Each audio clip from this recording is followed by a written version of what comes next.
내 생일날 가족에게서 예상치 못한 놀라움을 받았다. 레스토랑에 도착했을 때 내 아들의 아내가 선언하듯 말했다. 이건 당신이 요양원에 가기 전에 마지막 식사예요. 나는 미소를 지으며 차분히 대답했다. 그리고 이건 네가 집에서 보내는 마지막 식사야. 다음 날 나는 말했다. 여기 와줘서 기뻐. 내 이야기를 끝까지 따라와주고 네가 어느 도시에서 이 이야기를 보고 있는지 알려줘. 그러면 내 이야기가 어디까지 퍼졌는지 알 수 있을 거야. 내 이름은 김영희, 65세다. 내 생일이 내 인생에서 가장 굴욕적인 순간이 되리라고는 상상도 못했지만 동시에 모든 것을 영원히 바꾼 날이 되기도 했다. 그날은 금요일 저녁이었다. 나는 서울 중심계에 있는 고급 레스토랑 별빛 정원에 도착했다. 그곳은 우리가 수많은 특별한 순간을 함께 축하했던 곳이었다. 내 아들 민수 40세, 그날 아침 달콤한 목소리로 전화했었다. 그가 뭔가를 원할 때 자주 쓰는 목소리였다. 엄마, 이번 생일은 크게 축하하고 싶어요. 엄마는 특별한 대접을 받을 자격이 있어요. 뭔가 의심했어야 했는데. 민수는 지난 몇 년간, 특히 은정이 그의 삶에 들어온 이후로 내게 별로 신경 쓰지 않았다. 하지만 내 안의 한 부분, 사랑하는 사람들에게서 늘 최선을 기대하는 그 부분은 상황이 바뀌고 있다고 믿고 싶었다. 나는 가장 좋아하는 남색 한복 스타일의 드레스를 입었다. 내 고인이 된 남편 철수가 늘 우아하다고 칭찬했던 옷이다. 나는 조심스럽게 화장하고 백발을 단정히 빗은 뒤 철수가 우리 20주년 결혼기념일에 선물했던 진주 귀걸이를 착용했다. 가족 앞에서 멋지게 보이고 싶었다. 레스토랑에 도착했을 때 민수와 은정이 창가 근처 테이블에 이미 앉아있는 모습이 보였다. 민수는 긴장한 듯 냅킨을 만지작거리며 내 시선을 피했다. 반면 은정은 빛났다. 그녀는 화려한 붉은 드레스를 입고 몇 년간 내가 믿지 않게 된 그 미소를 짓고 있었다. 생일 축하해요, 영희 어머니. 은정이 지나치게 크고 달콤한 목소리로 말했다. 그녀는 다가와 포옹했지만 그 포옹은 그녀의 미소만큼이나 거짓으로 느껴졌다. 민수는 자리에서 일어나 내 뺨에 키스하며 말했다. 생일 축하해, 엄마. 우리는 자리에 앉아 저녁을 주문했다. 잠시 동안 모든 게 평범해 보였다. 우리는 날씨, 민수의 일, 은정이 집을 새로 꾸미려는 계획에 대해 이야기했다. 그들의 집, 내가 몇 년간 그들이 모르게 돈을 지불해온 집이었다. 메인 요리가 끝난 후 은정이 공격을 시작했다. 영희 어머니. 그녀는 냅킨으로 입술을 닦으며 말을 꺼냈다. 민수와 제가 이야기를 나눴는데 이제 어머니와 중요한 대화를 할 때라고 생각해요. 그녀의 말투에 뭔가 경고 신호가 켜졌다. 민수와 저라는 표현, 마치 그들이 나를 상대로 한 팀인 것처럼. 그녀의 눈에서 억제된 아기가 반짝였다. 무슨 이야기를 하고 싶니? 나는 이미 짐작하고 있었지만 물었다. 은정은 민수와 눈을 마주쳤고 그는 긴장한 듯 고개를 끄덕였다. 그들이 이 순간을 미리 연습했다는 게 분명했다. 은정이 말을 이었다. 어머니가 혼자 사시는 게 더 이상 안전하지 않다고 생각해요. 최근에 자꾸 잊으시는 일이 있었잖아요. 잊었다고? 무슨 잊는 일? 내 정신은 여전히 맑았다. 나는 재정을 관리하고 요리하고 청소하고 일주일에 책 3권을 읽었다. 하지만 나는 잠자코 그들의 터무니없는 이야기가 어디까지 가는지 듣고 싶었다. 우리가 어머니께 딱 맞는 곳을 찾았어요. 은정이 이제는 거만한 말투로 말했다. 석양의 정원이라는 곳이에요. 멋진 노인 요양원이죠. 24시간 동행, 의료 서비스, 다양한 활동이 있어요. 요양원 말이구나. 나는 조용히 말했다. 보조생활 시설이에요. 민수가 재빨리 정정하며 마침내 목소리를 냈다. 엄마, 우리는 그냥 엄마를 위해 최선을 원하는 거예요. 나는 내 아들을 바라보았다. 10년 전 아버지가 세상을 떠난 후 내가 애정으로 키운 이 남자. 악몽을 꾸고 내 품에 달려오던 아이, 취침 시간에 동화를 읽어달라고 조르던 아이, 커서 나와 결혼하겠다고 말하며 내가 세상에서 가장 예쁜 여자라고 했던 그 아이. 이미 준비를 마쳤어요.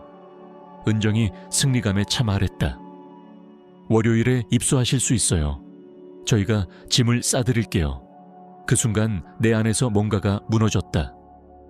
슬픔이 아니라 명료함이었다. 모든 것이 투명하게 보였다. 은정이 민수를 내게서 점차 멀어지게 한 미묘한 조종, 가족 모임에 나를 초대하지 않은 순간들, 내가 방에 들어서면 갑자기 멈추던 대화들. 그러니까 이게 내가 자유로운 여자로서 보내는 마지막 저녁 식사라는 거지. 나는 차분히 말했다. 은정은 자신이 이겼다고 생각하며 미소 지었다. 그렇게 보지 마세요, 어머니. 새 출발이라고 생각하세요. 나는 와인을 한 모금 마시며 그 맛을 음미했다. 그리고 잔을 테이블에 내려놓고 은정의 눈을 똑바로 바라보았다. 내 말이 맞아, 은정아. 너와 함께 보내는 마지막 식사야. 나는 잠시 멈췄고 그녀의 미소가 흔들리는 걸 보았다. 그리고 이건 네가 집에서 보내는 마지막 식사야. 침묵이 무겁게 내려앉았다. 민수는 혼란스러운 듯 눈을 깜빡였다. 은정은 창백해졌다. 그게 무슨 뜻이죠? 은정이 덜 확신해 찬 목소리로 물었다. 나는 진심으로 웃었다. 그날 밤 처음으로. 내일 알게 될 거야. 나는 가방을 들고 일어나 계산을 위해 충분한 돈을 테이블에 놓았다. 레스토랑을 나서며 은정이 민수에게 날카롭게 말하는 소리가 들렸지만 그 소리는 점점 멀어졌다.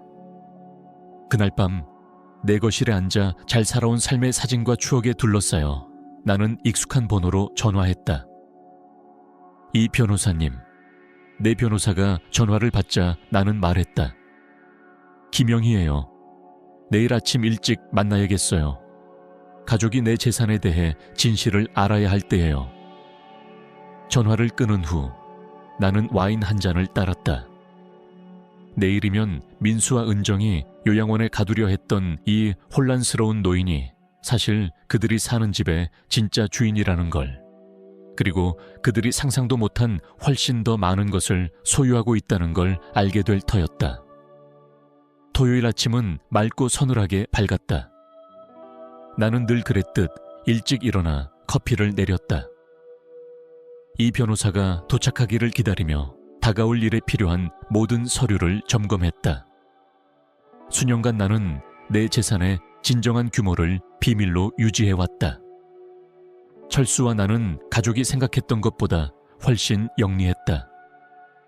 그들은 나를 연금으로 사는 과부로 보았지만 나는 서울 전역의 부동산에 현명히 투자해왔다. 민수와 은정이 사는 집은 그저 시작일 뿐이었다. 이 변호사는 정확히 9시에 도착했다. 20년간 우리 가족 변호사로 일해온 신중한 사람이었다. 좋은 아침입니다, 영희님. 그는 식탁에 서류 가방을 올리며 인사했다. 드디어 행동에 나설 때가 된 것 같군요. 그래요. 나는 그에게 커피를 따라주며 대답했다. 더 이상 모르는 척할 수 없어요. 우리는 지난 몇 년간 이런 가능성에 대해 여러 번 이야기해왔다. 이 변호사는 은정이 민수를 내게서 점차 멀어지게 하는 모습을 지켜보며 내 이익을 보호하기 위한 여러 법적 시나리오를 준비해 두었다. 정말로 이렇게 하실 건가요? 그는 물었지만 우리 둘 다 되돌릴 수 없다는 걸 알았다. 어젯밤 일 때문에 더 이상 선택지가 없었다. 나는 저녁 식사, 요양원, 그들이 나를 내쫓으려 했던 냉혹한 계획에 대해 이야기했다. 그는 조용히 듣고 가끔 고개를 끄덕였다. 좋습니다. 그가 마침내 말했다. 퇴거 통지부터 시작하겠습니다. 영희님이 메이플가의 집 실제 소유자이니 법적 권리가 충분합니다. 메이플가의 집, 민수와 은정은 그곳에서 5년간 살았다. 그들이 그 집을 자신들의 것이라 믿었다. 그들은 3년 전 재정난에 빠졌을 때 내가 은밀히 그들의 모기지를 갚아 집을 잃지 않게 해줬다는 걸 몰랐다. 은행은 내 이름으로 등기부를 넘겼지만 나는 그들에게 전혀 말하지 않았다. 퇴거까지 얼마나 걸리나요? 내가 물었다.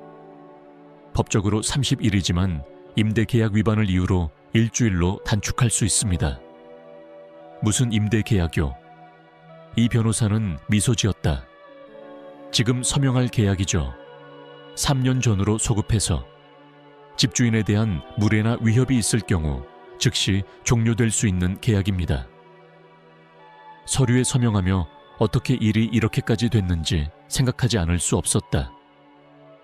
8년 전 민수가 은정을 처음 데려왔을 때를 떠올렸다. 그때 그녀는 매력적이었거나 적어도 그렇게 보이려고 노력했다. 어머니, 정말 멋지세요.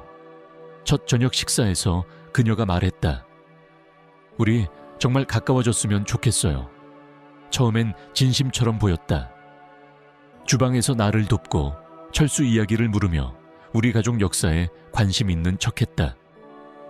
하지만 점차 변했다. 처음엔 민수가 나를 너무 자주 방문한다고 은근히 암시하더니 조금 독립해야 하지 않을까요? 라며 웃으며 농담처럼 말했다. 하지만 그건 농담이 아니었다. 그러더니 걱정으로 포장된 비판이 시작되었다. 영희 어머니, 이 나이에 운전하시는 게 괜찮을까요? 혼자 사시는 게 걱정돼요.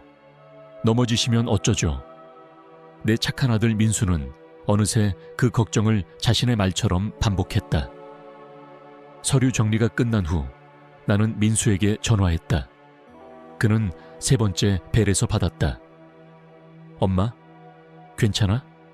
그의 목소리는 진심으로 걱정스러웠고 순간 내 결심이 흔들렸다. 이건 내가 품에 안았던 아기, 악몽을 꾸고 위로받던 아이였다. 민수야, 집에 와. 너 혼자 중요한 할 이야기가 있어. 기다릴 수 없어. 은정이랑 요양원 근처 집 보러 가려던 참인데. 요양원이 아니라 석양의 정원이죠. 거기서였다. 공개적으로 나를 모욕한 후에도 그들은 내 의견은 중요치 않다는 듯 계획을 밀어붙였다. 아니, 민수야. 기다릴 수 없어. 지금 와. 안 그러면 월요일에 훨씬 덜 유쾌한 방식으로 진실을 알게 될 거야. 그는 긴 침묵 끝에 말했다. 엄마, 무섭게 들려. 그래야지. 혼자 와. 은정이 데려오면 문 안 열어.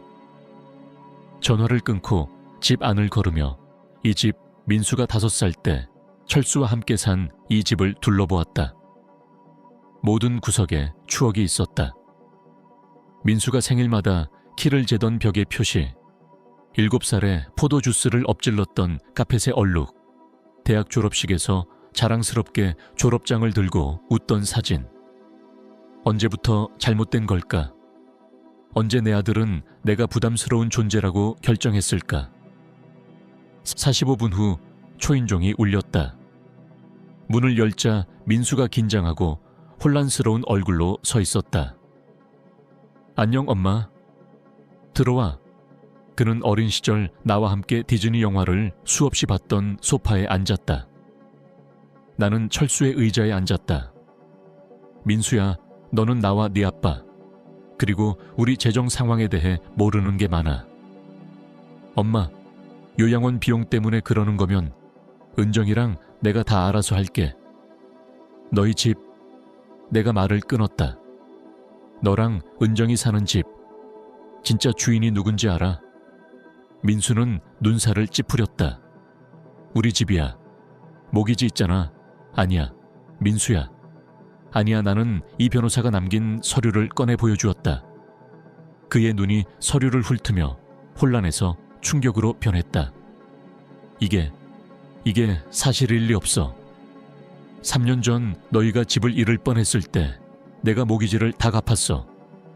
은행은 내 이름으로 등기부를 넘겼지. 너희는 3년간 내 집에서 살았던 거야. 민수는 창백해졌다. 왜 우리한테 말 안 했어?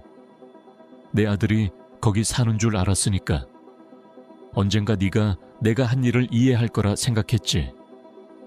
내 목소리가 살짝 떨렸다. 하지만 어젯밤 나는 나에게 아들이 아니라 나를 요양원에 가두려는 낯선 사람이 있다는 걸 깨달았어. 엄마, 그런 게 아니야. 나는 창가로 걸어가며 말했다. 민수야, 마지막으로 돈이나 필요 없이 나를 보러 온 게 언제지? 그냥 내가 잘 지내는지 궁금해서 전화한 게 언제야? 침묵이 답이었다. 월요일에 나는 그를 보지 않고 말했다. 공식 퇴거 통지를 받을 거야. 일주일 안에 다른 살 곳을 찾아. 엄마, 이렇게 할 순 없어. 우린 가족이야. 나는 그를 마주 보았다. 어젯밤 레스토랑에서 너희는 내가 더 이상 가족이 아니라는 걸 분명히 했어. 이제 그 결정의 결과를 알게 될 거야. 일요일 아침 늘 하던 대로 커피를 마시며 신문을 읽는데 전화가 끊임없이 울렸다. 첫 번호는 낯설었지만 받았다. 영희님, 은정 언니예요. 목소리는 거칠고 비난조였다. 언니랑 아들한테 이런 짓을 하다니 믿을 수가 없어요. 은정이 이미 캠페인을 시작했구나. 예상했던 일이었다. 좋은 아침이야, 언니. 내 번호를 어떻게 아는 거지? 은정이 줬어요. 은정 완전 망가졌어요. 어떻게 가족한테 이렇게 잔인할 수가 있어요? 나는 의자에 기대며 긴 대화가 될 걸 각오했다. 은정이 금요일 저녁 식사 얘기했어. 도우려 했던 거라고 했어요. 안전한 곳 찾아주려 했는데 영희님이 미친 사람처럼 반응했다고. 미친 사람이라. 당연히 은정의 이야기는 그럴 터였다. 내가 요양원에 강제로 들어가게 하려 했다는 것도 말했어? 내 의견도 묻지 않고. 영희님 나이에 도움이 필요한 건 당연하죠. 언니, 나 65세야. 95세가 아니야. 재정 관리하고 요리하고 청소하고 책 읽고 운전해. 내 정신에 아무 문제 없어. 은정이 말로는 기억력이 떨어지고 사람도 못 알아본다고 하던데요. 거짓이었다. 모두 거짓. 은정이 몇 달, 어쩌면 몇 년 동안 이 이야기를 꾸며왔다는 걸 깨달았다. 언니, 내 기억력 문제에 대해 나랑 직접 얘기한 적 있나? 침묵. 없지. 만약 내가 그런 문제를 겪었다면 내 미래를 결정하기 전에 누군가는 나랑 먼저 얘기했어야 하지 않아? 언니 다음엔 은정의 엄마, 몇 년 만에 본 민수의 사촌, 은정의 절친까지 전화가 왔다. 모두 같은 이야기였다. 김영희가 노망나고 잔인해져서 불쌍한 가족을 벌주고 있다는 거였다. 정보가 되자 비슷한 전화 12통을 받았다. 은정은 바빠졌구나. 그때 초인종이 울렸다. 창문으로 낯선 차가 보였다. 문을 열자 나보다 나이 많은 단정히 차려입은 여성이 엄한 표정으로 서 있었다. 김영희님, 맞으신가요? 네. 저는 노인학 전문의 박미영입니다. 며느님이 정신건강에 대해 매우 걱정하며 연락하셨어요. 평가를 위해 왔습니다. 마치 뺨을 맞은 기분이었다. 은정은 내 동의 없이 의사를 집으로 보낼 정도로 나갔다. 평가 요청한 적 없어요. 나는 단호히 말했다. 김영희님, 이해합니다만 인지장애가 있는 분들은 종종 도움이 필요하다는 걸 모르세요. 박 선생님 맞죠? 와주셔서 감사하지만 법적 명령 없이 집에 들이지 않을 거예요. 며느리가 내 정신건강을 걱정한다면 적절한 법적 절차를 밟으면 되죠. 의사는 내 단호한 대답에 놀란 듯했다. 가족이 진심으로 걱정하는 것 같습니다. 제 가족은 금요일 밤에 제 의견도 묻지 않고 요양원에 보내려 했어요. 그건 진심이 아니라 조종이에요.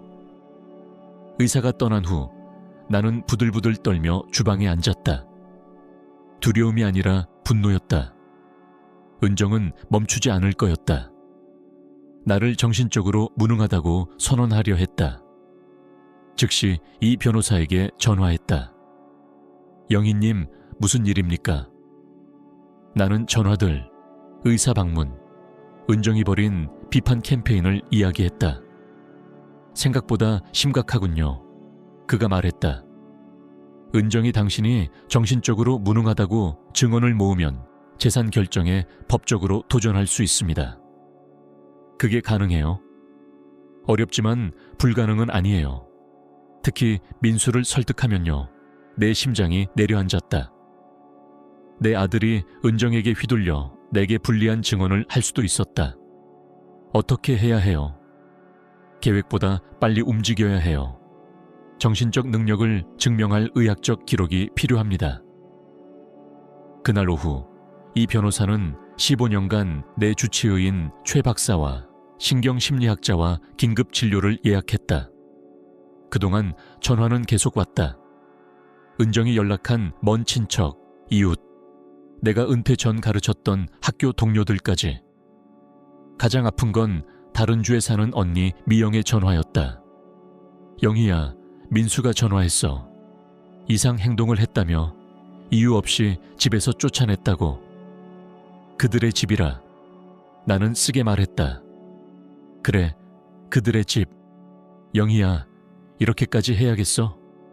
가족이잖아. 미영아, 내가 갑자기 정신을 잃었을 거라 생각해? 아니, 하지만 나이 들면. 나 65세야. 너랑 같은 나이야. 그 말에 언니는 잠시 말을 멈췄다. 이메일로 서류 보낼게. 판단하기 전에 진실을 봐. 그날 밤 나는 모든 증거를 정리했다. 부동산 등기부, 은행 계좌 내역, 민수와 은정을 위해 지불한 기록, 심지어 은정이 특히 잔인했던 최근 대화의 비밀 녹음까지. 미영뿐 아니라 주요 가족들에게 보냈다. 은정이 그들의 마음을 완전히 오염시키기 전에 증거를 보여주고 싶었다. 월요일 아침은 예상보다 일찍 왔다. 오전 7시 민수가 미친 듯이 전화했다. 엄마, 집 앞에 어떤 남자가 법적 서류를 들고 왔어. 퇴거하라고. 그래, 나는 간단히 말했다. 어떻게 이럴 수가 있어. 우리가 범죄자처럼 경찰 부른 거야. 민수야, 경찰 부른 거 아니야. 퇴거 통지를 전달하기 위해 집행관을 불렀지. 큰 차이가 있어. 하지만 우린 가족이야. 어젯밤 내 아내는 내 허락 없이 의사를 집으로 보내 나를 정신 이상자로 만들려 했어. 그게 가족이 하는 짓이니? 침묵. 민수야, 은정은 내가 미쳤다고 모든 지인에게 전화했어. 내 결정을 빼앗으려는 계획을 세우고 있지. 그거 알고 있었어. 더 긴 침묵. 엄마, 은정은 그냥 널 보호하려는 거야. 누구로부터? 나 자신으로부터. 혼자 살면 다칠 수 있다고, 사기당할 수도 있다고. 민수야, 너 말 들어봐. 내 아내 말을 앵무새처럼 반복하고 있잖아. 언제부터 네가 엄마에 대해 스스로 생각했어? 전화선은 너무 조용해서 끊긴 줄 알았다. 모르겠어. 그가 마침내 속삭였다. 그게 몇 년 만에 네가 준 가장 솔직한 답이야. 전화를 끊고 철수와 함께 심은 정원을 바라보며 주방에 앉았다. 철수 사망 후 가장 외로웠지만 동시에 몇 년 만에 처음으로 자유를 느꼈다. 은정에게 신경 쓰는 척, 민수의 감정을 피해 다니는 척, 모든 게 괜찮은 척하는 자유로부터였다. 그날 오후 이 변호사로부터 전화가 왔다. 영희님, 민수가 제 사무실로 전화했어요. 오늘 오후에 만나자고요. 왜요? 말하지 않았지만 아마 은정이 퇴거에 법적으로 도전하라고 압박하는 걸 겁니다. 그럴 수 있어요. 시도할 순 있죠. 하지만 민수가 그 길을 택하면 놀라운 정보를 준비해뒀습니다. 무슨 정보요? 전화로는 말하지 않겠습니다.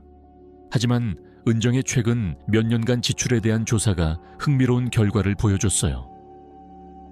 전화를 끊고 전쟁이 이제 시작이라는 걸 깨달았다. 은정은 쉽게 포기하지 않을 것이고 민수를 무기로 사용할 준비가 되어 있었다. 하지만 내게도 무기가 있었다. 은정과 달리 내 무기는 진실로 가득 차 있었다. 그날 오후 이 변호사와 민수의 만남 소식을 기다리던 중 예상치 못한 전화가 왔다. 김영희님, 지역경찰서의 박 형사입니다. 당신이 위험에 처했다는 신고를 받았습니다. 내 피가 얼어붙었다. 무슨 위험요? 며느님이 오늘 아침 매우 걱정하며 전화했어요. 당신이 이상 행동을 보이며 자신이나 타인을 해칠까봐 두렵다고 했습니다. 은정은 가장 더러운 카드를 꺼냈다. 나를 체포하려 했다. 1시간 후 박 형사가 집에 왔다. 중년의 그는 부드럽지만 날카로운 눈을 가졌다. 나는 그를 초대해 커피를 대접하며 그가 내 정신 상태와 환경을 은연중에 평가하게 했다. 김영희님, 전화로 대화하고 지금 직접 뵈니 이상하거나 위험한 행동의 증거는 보이지 않네요. 당연히 없죠. 나는 차분히 대답했다. 형사님, 저는 추악한 가족 분쟁 중이에요. 며느리가 저를 노망난 노인으로 만들기 위해 모든 수단을 동원하고 있죠. 나는 모든 서류를 보여주었다. 부동산 등기부, 최근 건강기록, 은정이 나를 경멸하며 말하는 녹음까지. 이건 전혀 다른 그림이군요. 형사는 서류를 검토하며 인정했다. 며느리에 대한 접근 금지 명령을 고려하셨나요? 그럴 수 있나요? 괴롭힘이나 위협을 증명할 수 있다면 가능하죠. 여기 있는 걸로 보아 강력한 사례가 됩니다. 형사가 떠난 후 나는 지쳤지만 안도했다. 적어도 당국은 내가 미치지 않았다는 걸 알았다. 하지만 은정은 여기서 멈추지 않을 거라는 것도 알았다. 그날 밤 서재에서 서류를 정리하다가 피가 얼어붙는 걸 발견했다. 중요한 서류 상자에서 물건이 사라졌다. 어머니의 보석, 상자 안작은 주머니에 보관했던 것들이 없었다.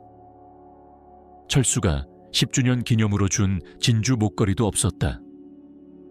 심장이 뛰며 상자를 샅샅이 뒤졌다. 할머니의 다이아몬드 브로치, 이모에게 물려받은 에메랄드 귀걸이, 졸업 선물로 받은 금시계까지 모두 사라졌다. 밤 10시였지만 즉시 이 변호사에게 전화했다. 영희님, 무슨 일이죠? 누가 제 보석을 훔쳤어요. 가장 귀중한 것들이 금고에서 사라졌어요. 집에 누가 접근할 수 있죠? 민수뿐이에요. 철수 사망 후 비상용 열쇠를 줬죠. 무거운 침묵. 영희님, 솔직히 대답해 주세요. 그 보석을 마지막으로 확인한 게 언제죠? 6개월 전 철수 기일에 꺼냈을 때요. 그 후로 민수가 당신이 없는 동안 집에 몇 번이나 왔죠. 내 위장이 쿵 내려앉았다. 민수는 내가 장 보거나 병원 갈 때 자주 왔다. 배관이나 정의 문제를 확인하겠다고. 그게 다정하다고 생각했었다. 이 변호사님, 민수가 제 보석을 훔쳤다는 건가요? 내일 아침 도시 내 모든 전당포를 사진 들고 찾아가 봅시다. 그날 밤 잠을 이루지 못했다. 천장을 바라보며 내 아들이 내 보석, 어머니의 유산, 민수에게 물려줄 계획이었던 가족 유산을 훔쳤을 가능성을 곱씹었다.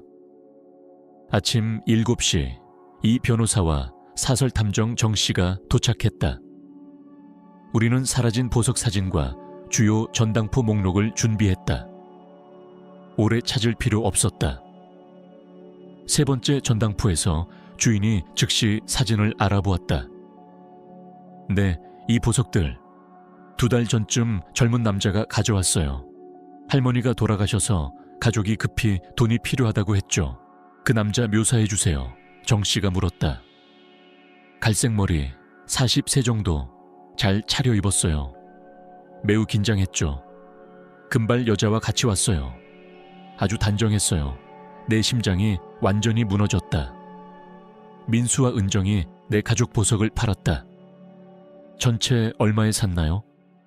내 목소리는 속삭임에 가까웠다. 그는 기록을 확인했다. 1200만 원, 1200만 원. 보석 가치는 최소 4000만 원이었다. 그들은 급히 돈이 필요해 실제 가치의 일부만 받고 팔았다. 돈이 왜 필요하다고 했죠? 이 변호사가 물었다. 남자가 여행비 때문이라고 했어요. 여자는 스파리조트 얘기를 했죠. 스파리조트. 2달 전 은정이 소셜미디어에 올린 호화로운 휴가 사진을 떠올렸다. 5성급 호텔, 스파, 고급 저녁 식사. 내 가족 보석으로 지불한 휴가였다. 우리는 거래 기록과 영수증 사본을 확보했다. 정 씨는 민수와 은정이 내 물건을 파는 장면이 담긴 보안 카메라 영상도 얻었다. 집으로 돌아와 주방에 앉아 처음으로 눈물을 흘렸다. 보석 때문이 아니라 내가 키운 착한 아이가 사라지고 그 자리에 남은 남자 때문이었다. 이 변호사는 내가 울도록 몇 분을 기다린 후 부드럽게 말했다. 영희님, 더 있어요. 눈물을 닦으며 올려다보았다. 뭐가요? 정 씨가 민수와 은정의 재정을 추가 조사했어요. 우려스러운 점을 찾았습니다. 그는 서류처를 건넸다. 신용카드 내역, 신용보고서였다. 8천만 원이 넘는 빚이 있어요. 그가 말했다. 주로 신용카드와 민수가 6개월 전 받은 개인 대출이에요. 8천만 원. 뭐에 그렇게 썼대요? 디자이너 옷, 은정의 보석, 그녀가 모는 차, 집 고급 리모델링, 휴가. 서류를 넘기며 불필요한 사치품 지출을 보았다. 옷에 수백만 원, 고급 레스토랑, 머리가 아플 정도의 카드 청구서. 또 있어요. 이 변호사가 조용히 말했다. 민수가 당신 계좌에서 몰래 돈을 빼갔어요. 뭐? 당신이 폐렴으로 입원했을 때 민수가 비상 접근 권한을 얻었어요. 그걸 철회하지 않았죠. 숨이 막혔다. 얼마나 빼갔나요? 지난 10개월 동안 2,500만 원. 적은 금액씩 당신이 눈치채지 못하게 창가로 걸어가 이 배신을 곱씹었다. 내 아들은 가족 보석을 훔쳤을 뿐 아니라 내 계좌에서 직접 돈을 빼갔다. 이 변호사님, 절도 혐의로 고소하고 싶어요. 확실합니까? 이렇게 하면 되돌릴 수 없어요. 민수가 감옥에 갈 수도 있어요. 내 아들은 이미 없어요. 할머니 보석을 휴가비로 판 남자는 내가 키운 아이가 아니에요. 그날 오후 이 변호사가 법적 서류를 준비하는 동안 미영 언니에게서 전화가 왔다. 영희야, 네가 보낸 서류 받았어. 믿을 수가 없어. 이제 믿어? 정말 미안해. 이렇게 심할 줄 몰랐어. 나는 보석 도난과 계좌 돈 이야기도 했다. 세상에. 그녀가 속삭였다. 영희야, 뭔가 해야 해.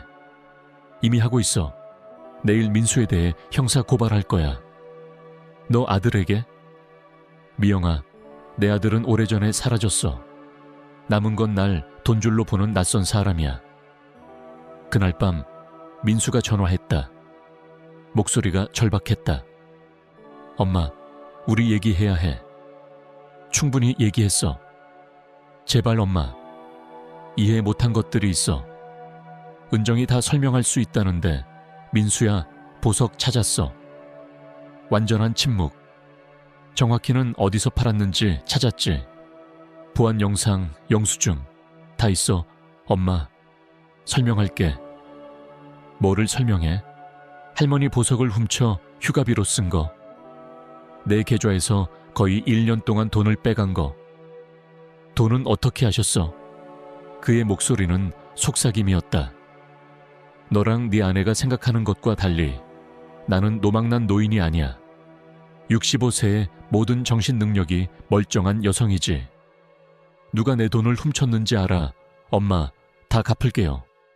시간만 주세요, 민수야. 내일 너에 대해 절도 혐의로 고발할 거야. 변호사 구하는 게 좋을 거야. 전화를 끊고 주방의 정적 속에 앉아 있었다. 일주일도 안 돼. 내 아들을 완전히 잃었다. 하지만 몇 년 만에 처음으로 내 존엄을 되찾는 기분이었다. 수요일 아침 문 두드리는 소리에 잠이 깼다. 시계를 보니 오전 6시 반. 가운을 걸치고 누군지 보러 갔다. 문틈으로 은정이 보였다. 늘 단정했던 은정이 아니었다. 머리는 헝클어지고 화장은 번져 있고 전날 입던 옷 그대로였다. 절박해 보였다. 영희 어머니, 문 열어요. 얘기해야 해요. 문을 열지 않고 문 너머로 말했다. 은정아, 새벽 6시 반이야. 내 집에서 나가 얘기할 때까지 안 갈 거예요. 이건 터무니없어요. 자기 가족을 이렇게 망칠 순 없죠. 내 가족은 스스로 망쳤어. 두드리는 소리가 더 강하고 절박해졌다. 나는 경찰을 불렀다. 15분 후 순찰차가 왔다. 창문으로 경찰이 은정과 얘기하는 걸 보았다. 그녀는 극적으로 손짓하며 내 집을 가리켰다. 경찰관이 문을 두드렸다. 안녕하세요, 김영희님. 로드리게스 경관입니다. 저기 계신 분이 며느리라며 긴급 가족 문제로 얘기해야 한다고 합니다. 경관님, 긴급 상황 없어요. 이 여자와 제 아들이 4천만 원 넘는 가족 보석을 훔쳤어요. 제 계좌에서도 허락 없이 돈을 빼갔고요. 오늘 정식으로 고발할 겁니다. 경관은 창백해진 은정을 보았다. 그게 사실입니까? 거짓말이에요. 저 여자 노망났어요. 무슨 말 하는지도 몰라요. 나는 이 변호사가 준비한 서류처를 문틈으로 보여주었다. 경관님, 여기 모든 증거 있어요. 전당포 보안 영상, 판매 영수증, 무단 인출 은행 기록. 경관은 몇 분간 서류를 검토하며 점점 심각해졌다. 부인, 그가 은정에게 말했다. 즉시 이곳을 떠나세요. 안 그러면 무단 침입으로 체포할 겁니다. 터무니없어요. 저는 며느리예요. 가족이라고요. 가족은 절도를 변명하지 않습니다. 5분 드릴게요. 은정이 떠난 후 경관은 괴롭힘 혐의로 추가 고발할 건지 물었다. 나는 동의했다. 2시간 후 이 변호사와 함께 경찰서에서 모든 증거를 제출했다. 담당 형사 실바는 증거를 꼼꼼히 검토했다. 김영희님, 매우 탄탄한 사례입니다. 특히 영상이 설득력 있네요. 이제 어떻게 되나요? 오늘 중으로 민수와 은정에 대한 체포영장이 발부될 겁니다. 경찰서를 나오며 이 변호사가 내 어깨에 손을 얹었다. 영희님, 정말 계속할 건가요? 일주일 전이라면 아니라고 했을 거예요. 하지만 이제 내 아들이 어떤 사람인지 모르겠어요. 할머니 보석을 휴가비로 판 민수는 내가 키운 아이가 아니에요. 그날 오후 3통의 전화가 모든 걸 바꿨다. 첫 번째는 실바 형사였다. 김영희님, 오늘 아침 민수를 직장에서 체포했습니다. 완전히 협조했고 모든 걸 자백했어요. 당신과 얘기하고 싶대요. 은정은요? 아직 못 찾았어요. 오늘 아침 집을 떠났고 행방을 모릅니다. 두 번째는 미영 언니였다. 영희야, 민수가 감옥에서 전화했어. 완전히 무너졌어. 당신과 얘기하고 싶대. 은정에 대해 알아야 할 게 있다고. 무슨 얘기? 전화로는 말 안 했지만 은정이 협박했다고. 안 따르면 떠나고 모든 걸 빼앗겠다고. 세 번째는 충격적이었다. 은정의 언니 은미였다. 영희님, 제 동생에 대해 말해야겠어요. 은미야, 더 이상 거짓말 듣고 싶지 않아. 아니에요. 들어주세요. 은정이 오늘 아침 히스테릭하게 전화했어요. 보석 도난, 계좌돈 전부 자백했어요. 나는 무겁게 의자에 앉았다. 그리고 영희님, 제 동생은 도박 중독이에요. 몇 년간 온라인 도박에 빠져 있었어요. 그들의 빚은 사치품 때문만이 아니라 주로 도박 빚이에요. 위장을 맞은 기분이었다. 민수가 알고 있었어. 처음엔 몰랐어요. 은정은 돈이 다른 데 쓰였다고 했죠. 몇 달 전 진실을 알았을 때 은정은 떠나겠다고 협박하며 민수가 자신을 학대했다고 거짓말하겠다고 했어요. 그게 사실이야. 아니에요. 민수는 절대 손대지 않아요. 하지만 은정은 설득력이 강하고 민수는 사람들이 그녀 말을 믿을까봐 두려웠어요. 전화를 끊고 거실에 앉아 이 모든 정보를 처리하려 했다. 내 아들은 조종당하고 협박당했지만 절도를 면죄받을 순 없었다. 그는 선택을 했고 그 결과에 직면해야 했다. 그날 밤 민수를 교도소에서 만나기로 했다. 교도소는 차갑고 우울했다. 민수는 끔찍해 보였다. 다크서클, 살찐 옷, 체중 감소. 우리는 금속 테이블을 사이에 두고 앉았다. 몇 분간 아무도 말하지 않았다. 엄마, 그가 마침내 떨리는 목소리로 말했다. 정말 미안해. 민수야, 진실을 말해. 전부 그는 무너졌다. 은정의 도박빚, 처음엔 적은 돈으로 시작해 일주일에 수백만 원을 잃은 이야기. 그녀가 떠나겠다고 협박하며 명예를 망치겠다고 한 이야기를 털어놓았다. 하지만 엄마, 너한테 훔칠 생각은 없었어. 뭘 가져갈 때마다 갚겠다고 스스로 다짐했어. 민수야, 할머니 보석을 훔쳤어. 네 아이들에게 물려줄 보석을. 눈물이 그의 얼굴을 타고 흘렀다. 알아. 나 자신을 미워해. 내 계좌 돈은. 은정이 그건 대출이라고 했어. 크게 이기면 다 갚고도 남는다고. 나는 그의 눈을 보며 내가 키운 아이의 흔적을 찾았다. 민수야, 이 모든 와중에 나한테 와서 얘기할 생각은 했어? 수백 번 했지. 하지만 은정은 엄마가 우릴 판단할 거라고, 문제 알면 완전히 끊을 거라고 했어.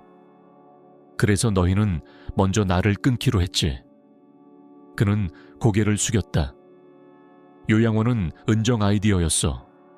엄마 집을 팔아서 빚을 갚고 엄마는 더 잘 보살핌 받을 거라고. 그리고 넌 동의했어? 처음엔 아니야. 하지만 은정이 계속 밀어붙였고 나는 약해서 설득당했어. 긴 침묵 후 그가 올려다보았다. 엄마, 날 용서할 수 있을까 두려웠던 질문이었다. 나는 내 아들, 끔찍한 선택을 한 40세 남자를 보며 답을 찾으려 했다. 민수야, 널 사랑해. 넌 내 아들이니까 항상 사랑할 거야. 하지만 지금 내 앞에 앉은 남자는 내가 키운 사람이 아니야. 네가 한 일을 용서할 수 있을지 모르고 더 중요한 건 네가 너 자신을 용서할 수 있을지 모르겠어. 고소 취하할 건가? 아니. 그는 천천히 고개를 끄덕였다. 알겠어. 그럴 만해. 민수야, 이건 네가 뭘 받을 자격이 있냐가 아니야. 결과에 관한 거야. 너는 선택을 했고 이제 그 다음을 마주해야 해. 일어서며 그가 불렀다. 엄마, 부탁이 있어. 멈췄다. 뭐? 은정을 찾으면 그녀가 치료받게 해줄 수 있어. 우리가 잘못했지만 그녀는 정말 문제가 있어. 나는 마지막으로 아들을 보았다. 모든 일을 겪고도 그는 여전히 그의 삶과 내 삶을 망친 여자를 걱정했다. 민수야, 넌 은정을 고칠 책임이 없어. 너 자신을 고치는 데만 책임이 있어. 교도소를 나오며 묘하게 공허했다. 원하던 답을 얻었지만 기분이 나아지지 않았다. 오히려 내 아들이 피해자이자 가해자라는 걸 알며 더 나빠졌다. 하지만 또 다른 감정이 있었다. 결단력. 민수는 스스로 구원의 길을 찾아야 했다. 나는 이미 충분히 했다. 이제 나 자신을 위해 살 때였다. 그 끔찍한 레스토랑 밤 이후 6개월. 나는 내 집, 내 침대에서 완전히 자유롭게 깨어났다. 은정은 끝내 찾지 못했다. 실바 형사에 따르면 민수 체포 소식을 듣고 주를 떠난 듯했다. 체포영장이 있지만 솔직히 그녀가 우리 삶에서 사라져 기뻤다. 민수는 8개월 징역과 3년 집행유예를 선고받았다. 도난당한 모든 것에 대해 배상해야 했다. 그의 변호사는 완화된 상황을 들어 가벼운 형을 요청했지만 판사는 단호했다. 절도는 절도였다.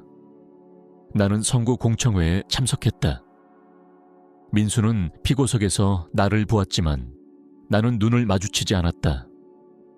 잔인해서가 아니라 뒤를 돌아보는 건 앞으로 나아가는 걸 막을 뿐이었다. 지난 6개월, 나는 큰 변화를 만들었다. 먼저 의학적 필요는 없지만 마음의 평화를 위해 반시간제 간병인을 고용했다. 50세에 믿을 만한 이미란 씨는 매일 오후 3시부터 7시까지 왔다. 우리는 함께 요리하고 동네를 걸으며 친구 이상이 되었다. 둘째, 유언장을 완전히 수정했다. 이 변호사는 완벽히 준비했다. 집과 모든 재산은 가족학대 피해 노인 여성 돕는 자선단체로 갈 것이었다. 민수는 감옥에서 나와 새로 시작할 작은 금액만 받을 터였다. 셋째, 가장 중요한 건 몇 년 만에 처음으로 진짜 살기 시작했다는 거다. 커뮤니티 센터에서 그림 수업을 들었고 풍경화에 재능이 있었다. 독서 모임에 가입해 진정한 친구 셋을 사귀었고 그들은 내 주요 사교 모임이 되었다. 그중 한 명, 이순자는 몇 년 전 아들과 비슷한 일을 겪었다. 영희야, 가장 받아들이기 힘든 건 우리 아이가 낯선 사람이 되는 거야. 우리 잘못은 아니지만 고칠 수도 없어. 그녀 말이 맞았다. 나는 민수를 충분히 사랑하고 은정에게 인내하면 나아질 거라 믿었지만 일방적인 사랑은 독성 관계를 영원히 유지할 수 없었다. 10월 어느 오후 이미란과 저녁을 준비하는데 초인종이 울렸다. 문틈으로 낯선 젊은 여성이 보였다. 김영희님, 교정센터 사회복지사 라우라 모랄레스입니다. 민수에 대해 얘기하고 싶어요. 호기심과 경계 속에 그녀를 들였다. 민수는 지난 4개월간 재활 프로그램에 참여했어요. 놀라운 진전을 보였죠. 그거 반갑네요. 그가 편지를 쓰고 싶어 해요. 허락이 필요합니다. 받아보실 건가요? 잠시 생각했다. 편지에서 뭐라고 할 건가요? 주로 사과와 그가 바꾼 것들에 대해요. 도박 중독자 모임에도 참석하며 은정의 일을 이해하려 했어요. 그도 도박 문제가 있었나요? 직접적이진 않지만 아내의 중독을 가능케 한 공의존 행동을 배웠어요. 나는 편지를 허락했다. 일주일 후 5쪽 분량의 정성스러운 송을씨 편지가 왔다. 사랑하는 엄마, 제가 한 짓 때문에 용서를 구할 권리가 없다는 걸 알아요. 엄마의 신뢰를 가장 근본적으로 배신했죠. 감옥에서 몇 달, 제가 한 선택과 제가 된 남자에 대해 많이 생각했어요. 이 편지는 유언장을 바꾸거나 용서를 바라며 쓰는 게 아니에요. 제가 한 일의 심각성을 깨달았다는 걸 엄마가 알아줬으면 해서 쓰는 거예요. 보석과 돈 이상을 훔쳤어요. 엄마의 안전, 가족에 대한 신뢰, 집에서 존엄이 나이들 권리를 훔쳤죠. 변명은 없어요. 치료를 받으며 공의존에 대해 배웠고 은정의 문제를 제 문제로 만든 방법을 알게 됐어요. 하지만 그 어떤 것도 제 선택을 정당화하지 않아요. 2달 뒤 여기서 나가면 엄마가 원하지 않는 한 연락하지 않을게요. 다른 주로 이사해 완전히 새로 시작할 겁니다. 중독 문제 가족을 돕는 비영리 단체에서 일자리를 얻었어요. 엄마, 강하고 독립적인 엄마는 항상 제 영웅이었어요. 그걸 깨닫는데 너무 오래 걸렸어요. 사랑과 존경을 담아. 민수, PS 할머니 보석은 다시 못 볼 거라 알아요. 하지만 가족 앨범에 있던 사진이 있어요. 복사본 원하시면 보내드릴게요. 편지를 읽고 책상에 넣었다. 아직 답장할 마음은 없었다. 하지만 민수가 마침내 자신의 행동에 진짜 책임을 지고 있어 기뻤다. 2주 후 애리존에서 미영 언니가 방문했다.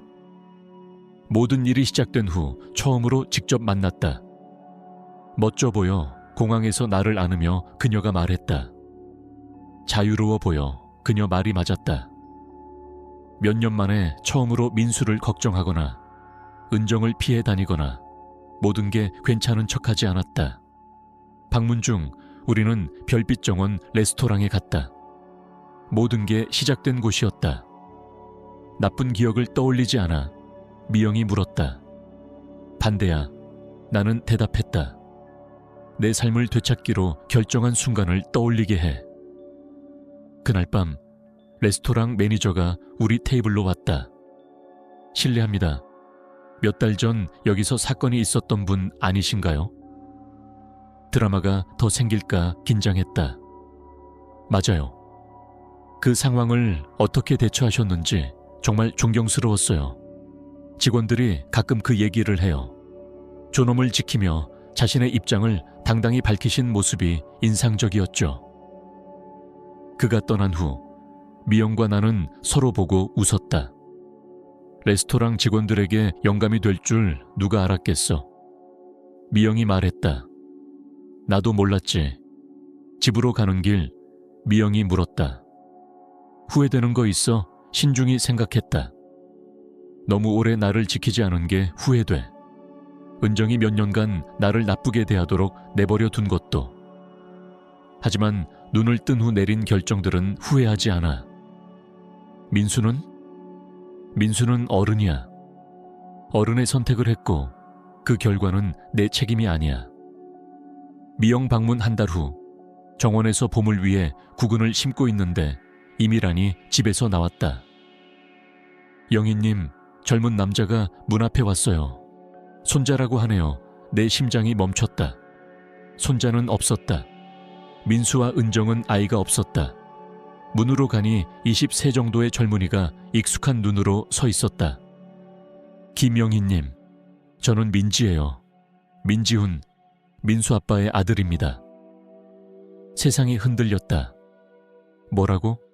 아빠가 제 아버지예요. 저는 아기였을 때 엄마와 아빠가 헤어졌어요. 은정을 만나기 전이었죠. 몇 달 전 아빠가 소셜미디어로 저를 찾아 모든 걸 말해줬어요. 나는 말문이 막혀 민수가 어렸을 때와 같은 눈을 가진 이 젊은이를 보았다. 들어올래요? 할 얘기가 많아요. 그렇게 상상도 못했던 반전으로 나는 손자가 있다는 걸 알았다. 대학생이고 성실한 민지는 우리 가족 드라마와 완전히 무관하게 자랐다. 그는 정기적으로 방문했고 똑똑하고 예의 바르며 신선한 시각을 가졌다. 그는 아버지의 행동을 변명하지 않았지만 완전히 비난하지도 않았다. 할머니, 아빠가 진짜로 되고 싶은 사람을 배우고 있는 것 같아요. 어느 날 오후 정원에서 차를 마시며 그가 말했다. 이 모든 일에 대해 넌 어떻게 생각하니? 할머니가 해야 했던 일을 하셨다고 생각해요. 그리고 시간이 지나면 우리 가족이 치유할 방법을 찾을지도 모른다고 생각해요. 그가 맞는지 모르겠지만 오랜만에 희망을 느꼈다. 그 재앙 같은 저녁 식사 1년 후 나는 수십 년 만에 가장 충만한 삶을 살고 있었다. 진정한 친구, 새 취미, 몰랐던 손자와의 관계, 그리고 더 이상 누구에게도 무례를 참지 않겠다는 마음의 평화가 있었다. 민수는 감옥에서 나와 콜로라도로 이사했다. 약속대로 매달 엽서를 보내 그가 잘 지낸다는 걸 알려줬지만 더 깊은 관계를 시도하지 않았다. 내 경계를 존중했고 그건 시작이었다. 은정은 여전히 행방불명이었고 솔직히 그 상태로 남길 바랐다. 어느 밤 거실에서 책을 읽으며 옆 테이블의 철수 사진을 보았다. 당신이 내게 가르치려 했던 걸 드디어 배운 것 같아요. 그의 미소 짓는 사진에 말했다. 나는 존중과 존엄을 받을 자격이 있어. 특히 내 가족에게서 그의 죽음 이후 처음으로 나는 단순히 존재하는 게 아니라 진짜 살고 있다고 느꼈다. 내 이름은 김영희, 66세. 그리고 마침내 자유롭다.